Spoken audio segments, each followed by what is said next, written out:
नमस्कार साथियों, स्वागत है आप सभी का आज के सेशन में। और आज हम 21 फरवरी के थर्ड शिफ्ट के क्वेश्चनों को देखने वाले हैं। जितने भी क्वेश्चन आप देख रहे हैं सारे क्वेश्चन रियल है, ऑथेंटिक है। इसी तरह के क्वेश्चन आपके आए थे। यदि आप इससे पहले वीडियो देखना चाहते हैं तो हमारे चैनल पे प्लेलिस्ट में जाकर आप सारी वीडियो देख सकते हैं। तो आइए शुरू करते हैं आज का सेशन। फर्स्ट क्वेश्चन, जैन धर्म के अंतिम तीर्थकर कौन थे? इसी तरह से क्वेश्चन था आपका, तो इसका आपका राइट आंसर हो जाएगा महावीर स्वामी। जिसने भी लगाया होगा उसका बिल्कुल राइट आंसर होगा। इनके बारे में थोड़ा सा देख लेते हैं। जैन धर्म के अंतिम तीर्थकर महावीर स्वामी थे और वे जैन धर्म के 24वें तीर्थकर थे। उनके बचपन का नाम वर्धमान था। ठीक है, सारे पॉइंट इंपॉर्टेंट है, सभी को देख लेना। उनका जन्म चैत्र शुक्ल की त्रयोदशी को कुंडनपुर में हुआ था और उनके पिता का नाम सिद्धार्थ और उनकी माता का नाम था त्रिशला था। ठीक है, प्रियदर्शनी के नाम से भी उनको जानते हैं। ओके, उन्होंने देखिए मार्गशीर्ष कृष्ण पक्ष की दशमी को दीक्षा ली थी और वैशाखी शुक्ल की दशमी को उन्होंने कैबल की प्राप्ति उनको हुई थी। कैबल का मतलब होता है उनको ज्ञान की प्राप्ति। ठीक है, ज्ञान की प्राप्ति के लोग यहाँ पे कैबल बोलते हैं। ठीक है, और उन्हें 42 साल तक साधक उन्होंने जीवन बिताया था, 42 साल तक।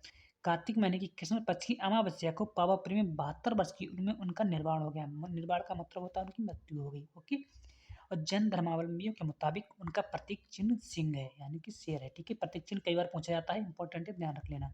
नेक्स्ट क्वेश्चन देखते हैं।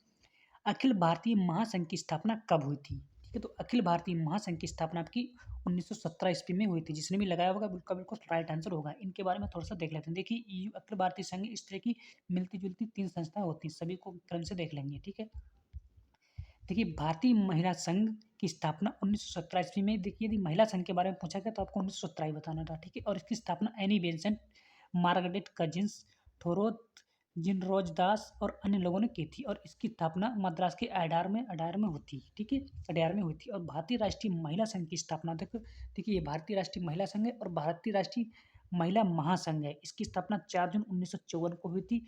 और अरुणा अशरफ अली और अली आत्मरक्षा समिति की कई नेताओं ने मिलकर इसकी स्थापना की थी। और यह भारतीय कम्युनिस्ट पार्टी की एक महिला शाखा भी थी। और इसके बाद देखिए एक अगली आपकी संस्था थी, अखिल भारतीय महिला सम्मेलन, जिसकी स्थापना 1927 ईस्वी में की थी।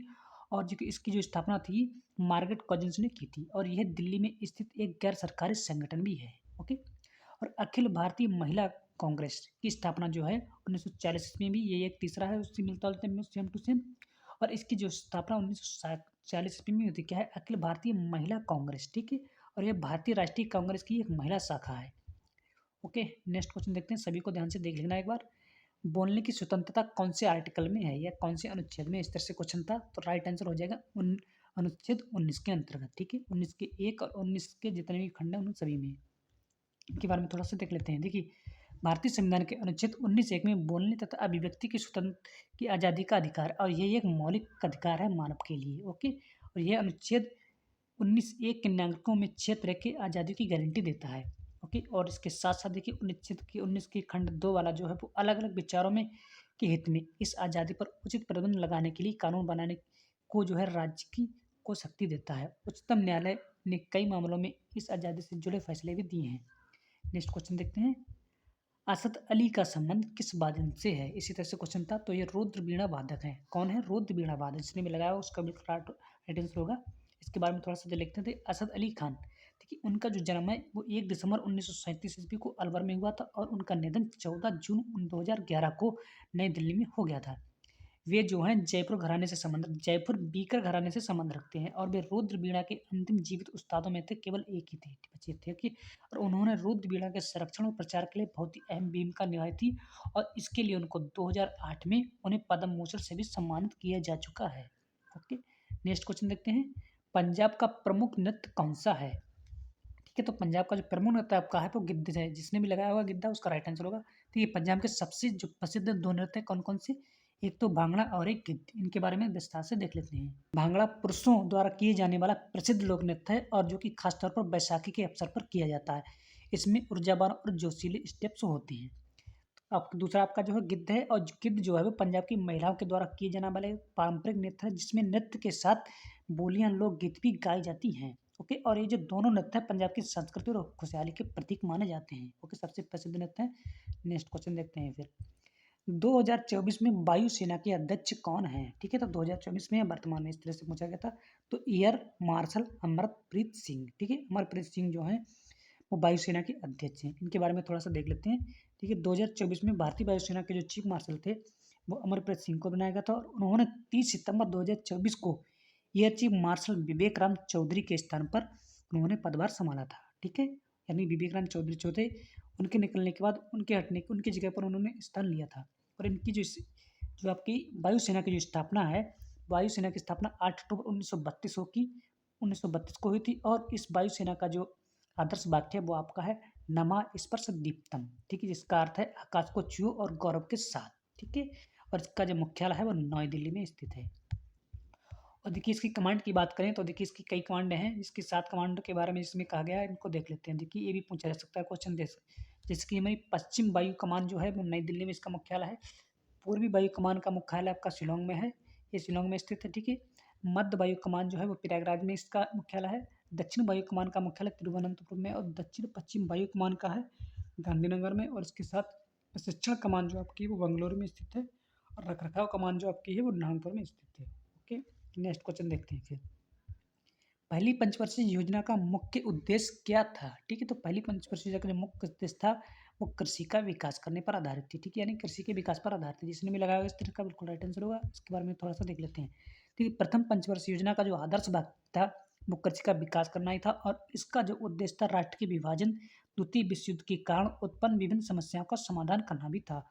और आज़ादी के बाद देश का पुनर्निर्माण करना और इस योजना का एक और सबसे बड़ा लक्ष्य था, ठीक है। नेक्स्ट क्वेश्चन देखते हैं। प्रथम पंचवर्षीय योजना का जो ओके, इसके बारे में देखते थोड़ा सा ये भी आपको याद होना चाहिए। प्रथम पंचवर्षीय योजना हमारी जो है वो हैरेड डोमर मॉडल पर आधारित थी। और इसका जो कार्यकाल 1951 से लेकर 1956 पर था। नेक्स्ट क्वेश्चन देखते हैं फिर। 2021-2022 में जारी मानव विकास सूचकांक HDI के अनुसार भारत में कौन सा पड़ोसी देश सबसे ऊपर है, ठीक। पड़ोसी देशों में ऊपर था वो, ठीक है, सबसे ऊपर नहीं था, पड़ोसी देशों में पूछा गया था ऊपर कौन है, ठीक है। तो उसमें आपको राइट आंसर लगाना था श्रीलंका, ठीक है। श्रीलंका है भारतीय उपमहाद्वीप में सबसे अच्छा प्रदर्शन करने वाला हमारा देश है, सबसे अच्छा प्रदर्शन करने वाला उनसे मानव विकास सूचकांक की लिस्ट में, ओके। और इसके बारे में देख लेते हैं। देखिए हमारे जो भारतीय मानव विकास सूचकांक के आधार पर जो भारत के पड़ोसी देश की रैंक क्या है, तो श्रीलंका जो है वो 191 देशों की सूची में, ठीक है, 191 देशों का इसमें किया हुआ गया था, ठीक है। और इसमें देखिए 151 देश की सूची में जो श्रीलंका हमारा है वो 73वें नंबर पे है। चीन हमारा 79वें नंबर पे है। भूटान 127 नंबर पे था। बांग्लादेश 129वें नंबर पे था। नेपाल 143वें नंबर पे था। पाकिस्तान 161वें नंबर पे था। वहीं भारत हमारा 132वें नंबर पे था, ओके। नेक्स्ट क्वेश्चन देखते हैं, सभी को अच्छी तरह से देख लेना एक बार। विश्व में मीठे पानी का प्रतिशत कितना है, ठीक है। तो विश्व में मीठे पानी का प्रतिशत 2.5% है। जिसने भी लगाया होगा उसका बिल्कुल राइट होगा। थोड़ा सा विस्तार से देख लेते हैं इसके बारे में। देखिए पृथ्वी पर मौजूद पानी की कुल मात्रा जो है मीठे पानी का प्रतिशत जो है 2.5% है। और जो बाकी जो 97.5% हमारा वो खारे पानी है। मीठे पानी का मतलब होता है पीने वाले पानी से, ठीक है, जो पीने लायक पानी हो उसको मीठा पानी बोलते हैं। और देखिए मीठे पानी का जो बंटवारा है वो इस प्रकार, जैसे ग्लेशियर और बर्फ की जो चादरें हैं 70% मीठा पानी, यानी कि जो बर्फ होता है उसमें तो जो पानी होता है पीने लायक ही होता है, ठीक है। और जो भूजल में होता है, भूजल के अंदर वो 30% पानी मीठा है। और जो शेष जल है झीलों, नदियों, वायुमंडल, नमी, मृदा और वनस्पति में मौजूद है। पृथ्वी पर मौजूद मीठे पानी में सिर्फ 0.3% ही सतह पर स्थित है, ठीक है, केवल 0.3% ही सतह के ऊपर है। और जो बाकी जो ज़्यादातर हिस्सा है बर्फ या गहरे भूमिगत जल में अंदर बंद है। और नदियों तथा झीलों में इसका बहुत ही कम हिस्सा रहता है, ठीक है। नेक्स्ट क्वेश्चन देखते हैं। 37वें राष्ट्रीय मंडल खेल में सर्वश्रेष्ठ खिलाड़ी किसे चुना गया था, इस तरह से क्वेश्चन था, ठीक है। तो 37वें राष्ट्रीय खेल में सर्वश्रेष्ठ खिलाड़ी जो है हरि नटराजन को चुना गया था। जिसने भी लगाया होगा उसका राइट आंसर होगा। इसके बारे में थोड़ा सा देख लेते हैं। देखिए 37वें राष्ट्रीय गेम्स में ओलंपिक तैराक जो है हरि नटराज ने 8 स्वर्ण पदक, 1 रजत और 1 कांस्य पदक जीता था, ठीक है। और उनको सर्वश्रेष्ठ एथलीट का पुरस्कार भी मिला था। और जबकि जिम्नास्ट जो है संयुक्ता प्रसेन काले प्रणति प्रणति नायक को 4 स्वर्ण, 1 रजत मिले थे प्रत्येक को, ठीक है। और जो संयुक्त रूप से सर्वश्रेष्ठ महिला एथलीट चुने गए थे। शुभंकर के लिए इन्होंने देखिए इनका जो शुभंकर था राष्ट्रीय खेलों का वो था वन भैंसा और पहाड़ी मैना, ओके, ये इनका जो शुभंकर था। नेक्स्ट क्वेश्चन देखते हैं। त्रिशूरपुरम उत्सव किस राज्य में मनाया जाता है, ठीक है। तो त्रिशूरपुरम उत्सव है वो आपके केरल राज्य में मनाया जाता है। जिसने भी लगाया होगा उसका बिल्कुल राइट आंसर होगा। थोड़ा सा देख लेते हैं इसके बारे में। देखिए त्रिशूरपुरम उत्सव जो है वो भारत के केरल राज्य के त्रिशूरपुरम शहर में ही मनाया जाता है। और यह एक वार्षिक हिंदू महोत्सव है। ये केरल में सबसे प्रसिद्ध और जीवंत त्योहार में से एक है। और यह उत्सव त्रिशूल के बडक्कुनाथ शिव मंदिर में मनाया जाता है, ठीक है। यह उत्सव मलयालम कैलेंडर के मेदम महीने के चांदपुरम तारे के साथ उगने पर मनाया जाता था। और यह उत्सव भव्य रंगीन मंदिर उत्सव के रूप में भी मनाया जाता है, ठीक है? भव्य रंगीन मंदिर उत्सव के रूप में भी मनाया जाता है। नेक्स्ट क्वेश्चन देखते हैं, हरित क्रांति का मुख्य उद्देश्य क्या था? ठीक है, तो हरित क्रांति से संबंधित क्वेश्चन था। तो हरित क्रांति का सबसे मुख्य उद्देश्य था कि अधिक उपज वाले विभिन्न प्रकार की खाद्य फसलों का उत्पादन बढ़ाना, ठीक है? जो जिसमें अधिक उपज हो, उसको बढ़ाना, जिससे कि भुखमरी कम हो चुके। इसके बारे में देख लेते हैं। हरित क्रांति की शुरुआत है वो 1965 ईस्वी में हुई थी और इसे लाने का जो श्रेय है एम.एस. स्वामीनाथन को दिया जाता है। उन्होंने भारतीय हरित क्रांति का जन्म माना जाता है और वहीं नॉर्मन बोरलॉग को हरित क्रांति का प्रवर्तक माना जाता है। ठीक, हरित क्रांति के लिए किसानों को कम दर पर सुविधाएं प्रदान करने के लिए ग्रामीण बैंक, सहकारी समिति और बैंकों की स्थापना की गई थी। ओके, नेक्स्ट क्वेश्चन देखते हैं। भारत की पहली पंचवर्षीय योजना की शुरुआत किसके कार्यकाल में हुई थी? सिर्फ तो भी एक क्वेश्चन था, ठीक है? तो भारत की पंचवर्षीय योजना के समय जो थे कार्यकाल जो था पंडित जवाहरलाल नेहरू का था। उसका पंचवर्षीय योजना का कार्यकाल 1951 से 56 तक का था, ठीक है? और जवाहरलाल नेहरू जो थे उसमें जो थे भारत के पहले प्रधानमंत्री भी थे, ठीक है? और उन्होंने भारत की संसद में पहली पंचवर्षीय योजना को पेश किया था और तीसरी योजना की विफलता के कारण सरकार को साल 1966 से 1969 तक योजना अवकाश घोषित करना पड़ा और इस दौरान 3 वार्षिक योजनाएं बनाई गई थी। नेक्स्ट क्वेश्चन, कला मंडपम गोपी का संबंध किससे है? ठीक है, कला मंडपम गोपी का संबंध किससे, इस तरह से क्वेश्चन था। तो इनका जो संबंध है वो कथकली से है। जिसने भी कथकली लगाया हुआ उसका बिल्कुल राइट आंसर होगा। और वह जो है भारत के प्रसिद्ध कथकली कलाकारों में से एक हैं और अपनी विशिष्ट अभिनय शैली तथा नृत्य कौशल के लिए उन्हें जाना जाता है। उन्होंने मुख्य रूप से पचापेन नाट्यम, एक नायक भूमिका होती है, ठीक है, भूमिकाओं में उत्कृष्ट प्रदर्शन किया और इसके साथ साथ उन्होंने कथकली को अंतर्राष्ट्रीय स्तर पर पहचान दिलाने में बहुत महत्वपूर्ण कार्य किए हैं। नेक्स्ट क्वेश्चन देखते हैं, किस राज्य में विधेयक को राष्ट्रपति के विचार के लिए कौन भेज सकता है? किसी राज्य की जो विधेयक होता है राष्ट्रपति के विचार के लिए कौन भेज सकता है? तो इसको सिर्फ राज्यपाल ही भेज सकते हैं, ठीक है? जिसने भी लगाया होगा उसका राइट आंसर होगा। किसी राज्य के विधेयक को राष्ट्रपति के विचार के लिए केवल राज्यपाल ही भेज सकता है और राज्यपाल की यह शक्ति भारतीय संविधान के अनुच्छेद 200 के तहत होती है, ठीक है? और इसके साथ साथ देखिए, जो राज्यपाल विधेयक को राष्ट्रपति के विचार के लिए आरक्षित कर सकता है अगर वह चाहे तो, ठीक है? क्यों?